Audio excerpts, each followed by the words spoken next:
Hi, Miss Rojo. This is my presentation on disco, which primarily took place in the 1970s. So, what is disco? Disco was a genre of up-tempo dance music that was mainly comprised of repetitive vocals and rhythmic beats that would be very catchy and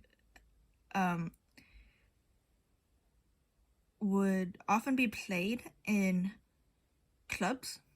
So disco was also one of the most short-lived crazes in the music industry. It only lasted for about a decade in the 70s. And disco actually stems from the word discotheque, which is an old word for a club or a party at which people dance to recorded pop music. That pop music is now known as disco music. So disco as an escape. In the 1960s and 70s, disco was a form of social liberation from racial issues and other social and political issues. Disco clubs were spaces where minorities and marginalized communities could gather without fear of judgment. So a lot of disco clubs were racially and sexually mixed, where both men and women were allowed in. One of the more well-known disco clubs was called Studio 54. It was very exclusive, but also very diverse, as only people who fit the aesthetic of Studio 54 were let in. But there were still a lot of people, and you would see like everyone there. There would be like drag queens, there would be politicians, a lot of politicians, a lot of celebrities, a lot of royalty, like Princess Diana was there once. So really every night was a melting pot, and Studio 54 was considered an era-defining monument, not only to disco, but also to social movements. So disco started as very indie music, but then it became mainstream thanks to the 1977 movie Saturday Night Fever, featuring John Travolta as seen in this picture. And so a lot of mainstream artists began using disco elements. This was really one of the first times that indie music really outperformed mainstream music. Then of course it became mainstream. So then a lot of radio stations switched to all disco, and by 1978, disco was outselling rock, which created a lot of tension between disco fans and rock fans.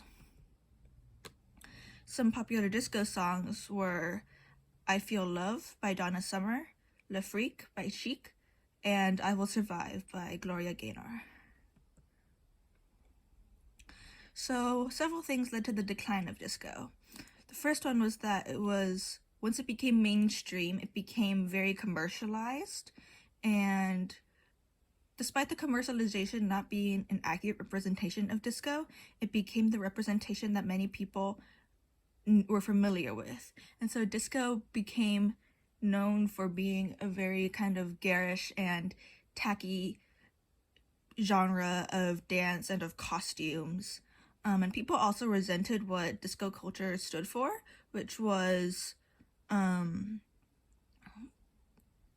standing up against systemic racism and homophobia, and really being able to ignore social norms.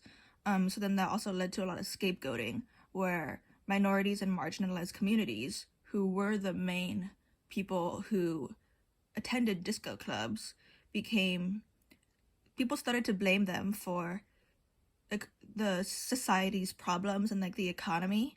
So then once the minorities started to be blamed, since disco was so associated with minorities and marginalized communities, then disco in turn became a scapegoat, and everyone was saying like, oh, disco's the problem. Disco is what caused our society to become this way. So that there was a lot of scapegoating. One major moment was Disco Demolition Night on July 12th, 1979. It was actually like a promotional event by the White Sox, and it was organized by a rock DJ called Steve Dahl, who got fired when the radio station he worked for switched to all disco. So he really had a lot of resentment and hatred for disco and disco music. So part of the promotion was people could get really cheap tickets to the game if they also brought a disco record. And so that night 40,000 records were blown up on the field. They were blown up, and then 39 people got arrested due to Disco Demolition Night.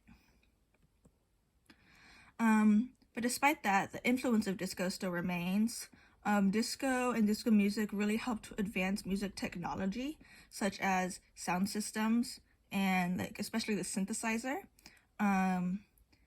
And it really changed dance culture. So disco helped to bring about the rise of free form and individual dancing, because before then, a lot of dancing was only between partner dancing, like a man and a woman. You had to be together and you had to dance together in order to dance.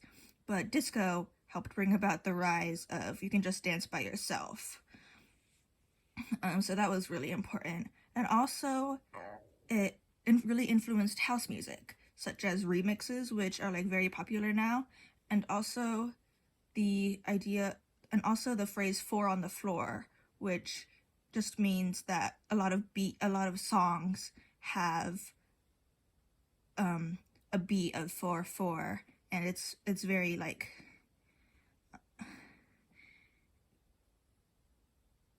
it's a very like steady beat that people can dance to. So really, disco died in name only due to all the scapegoating, but every aspect of disco, like the individual dancing and the music and the way it changed society, that is all still around, and it's just been given different names, such as house music or as dance pop, like from Aaron's presentation. So yeah, thanks.